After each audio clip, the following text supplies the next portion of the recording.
이번에 율법을 읽고 또 복음서를 다시 보면서 특별히 주님의 긍휼이 아름답게 나타나는 것을 느끼게 됩니다.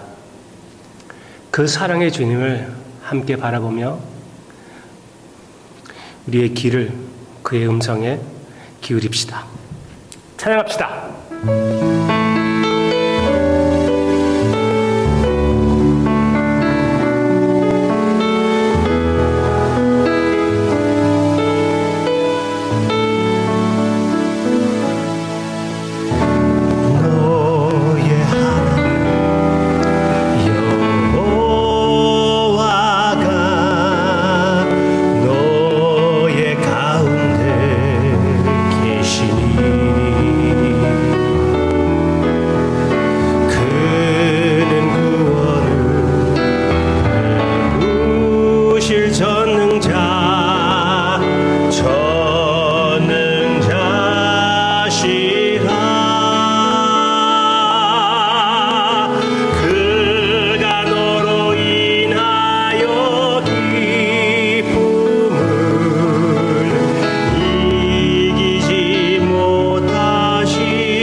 우리가 예수님 안에 있기에 예수님을 바라보시는 주님의 사랑의 눈빛이 바로 우리를 바라보시는 눈빛이라는 것을 우리가 깨닫게 해주심을 감사를 드립니다.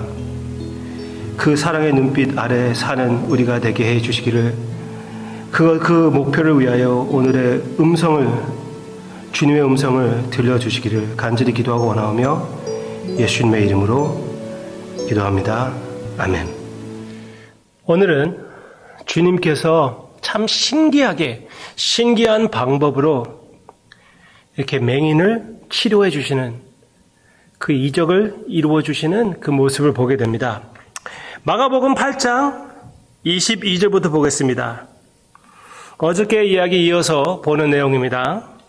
그것을 기억해 주시고 22절 베세다의 이름에 사람들이 맹인 한 사람을 데리고 예수께 나와 손대시기를 구하거늘 예수께서 맹인의 손을 붙잡으시고 마을 밖으로 데리고 나가사 눈에 침을 뱉으시며 그에게 안수하시고 무엇이 보이느냐 물으시니 쳐다보며 이르시되 사람들이 보이나이다.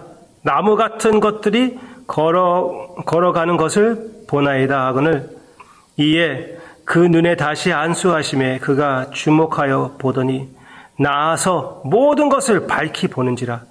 예수께서 그 사람을 집으로 보내시며 이르시되 마을에는 들어가지 말라 하시니라. 와우.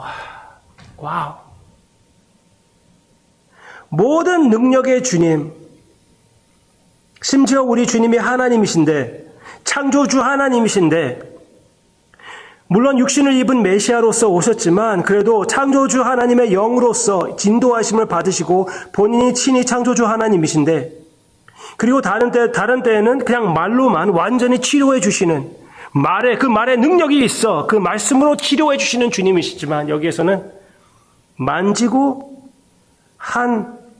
부분적으로 치료해 주시고 또 한 번 만져주시고 그래서야 완전하게 치료해 주시는 그 모습. 왜 그렇게 하셨을까요? 왜 그렇게 하셨을까요? 저는 많이 궁금해 봤습니다. 그런데 오늘 그 이유를 깨달은 것 같아요. 이 이야기 앞과 뒤에 제자들의 이야기가 있습니다. 어저께 보았던 것처럼 바리새인들의 누룩에 그 영향을 느끼고 있었던 육신적인 것에 초점을 두던 제자들, 그들의 아주 부분적인 눈이 띄어지는 것을 우리에게 그려주는 것이라고 보입니다. 그 사람들은 뚜렷하게 보지 못했습니다. 아직도 예수님은 이 세상의 메시아로서 이해를 했고 참 주님의 그 신성과 또 완전한 그 목표, 완전한 만족, 그리고 예수님께서 말씀하신 그 고난의 필요성을 깨닫지 못했습니다. 여기에서 바로 그 다음에 나오는 내용이 무엇입니까? 이 맹인의 모습이 바로 베드로의 모습이 아닙니까? 많은 사람들이 예수님에 대해서 이런 사람이다 저런 사람이라고 했을 때 베드로는 예수님은 그리스도라고 얘기를 했습니다. 네, 좋은 신앙 고백이었죠. 영적 눈이 뜨긴 떴어요. 그렇죠? 그렇지만 바로 그 다음에 예수님께서 십자가를 얘기할 때 예수님을 꾸짖는 베드로의 모습, 불신의 모습, 예수님이 베드로에게 사탄아 물러가라 라고 하시는 그 꾸짖음을 받을 수밖에 없는 너무나 부족한 베드로의 모습, 바로 이것이 그 맹인이 치료를 받는 모습이 아니었습니까? 눈을 뜨긴 떴지만 사람들이 보이긴 보이지만 그냥 큰 움직이는 나무들 같이 보이는, 예수님이 누군지 알았어요. 그리스도라고 인정했습니다. 그렇지만 예수님을 제대로 보지 못하는 것이에요. 참된 영원한 메시아라는 것을 깨닫지 못했습니다. 여전히 이 세상 것에 얽매여 있는 제자들과 또 베드로.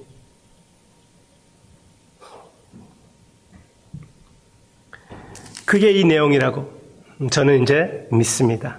왜 하필이면은 그냥 부분적으로 주님께서 하실까요? 한꺼번에 그 완전한 능력을 나타내지 않으시고요. 네. 아주 부족한 제자들의 믿음의 상태, 부족한 우리의 믿음의 상태, 너무나 순간적인 것에 우리의 마음을 쓰고 쉽게 흔들리는, 예수님을 바라보면서 물 위를 걸어야 되지만 너무나 쉽게 옆에 있는 파도들을 보게 되는 우리의 모습.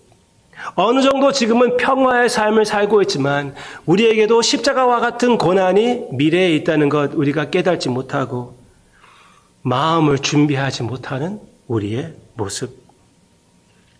우리에게 소망을 줍니다. 왜 그렇습니까?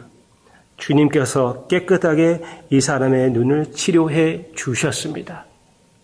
베드로도 끝까지 믿음을 지키고 마지막에서는 순교로 삶을 아름답게 마무리했습니다. 여러분 가운데 나를 핍박이 찾아온다면은 제대로 이 믿음을 세울 수가 있을까 걱정하시는 분이 계실 수가 있지만, 이 믿음을 지키는 것은 나에게 달린 것이 아니라, 나의 신실함에 달린 것이 아니라 예수님의 신실함에 달려있다는 것을 기억하고 이 믿음을 지켜주시는 우리 주님을 바라보고 다시 한번 일어서며 영적 눈을 뜨고 뚜렷하게 주님을 바라보고 이 세상을 향하는 우리 한 사람 한 사람이 되시기를 주님의 이름으로 축원합니다. 기도하겠습니다. 너무나 재미있는 이 이야기를 우리에게 보여주심을 감사를 드립니다. 이 사람을 한꺼번에 눈뜨게 해주시지 않은 것은 분명히 주님께서 능력이 부족해서 그런 것은 아니었다는 것 우리는 믿습니다. 고백합니다. 그 사람을 통하여 우리의 믿음의 상태, 제자들의 믿음의 상태를 확실하게 보여주심을 감사를 드리고 이미 뜨게 된 우리 눈을 아주 크게 떠서 제대로 주님을 하늘나라를 바라보고 그러므로 인하여 이 세상을 제대로 보게 되는, 제대로 파악하는 하나님의 자녀들의 삶이 되게끔 인도해 주시옵소서. 감사드리며 예수님의 이름으로 기도합니다. 아멘.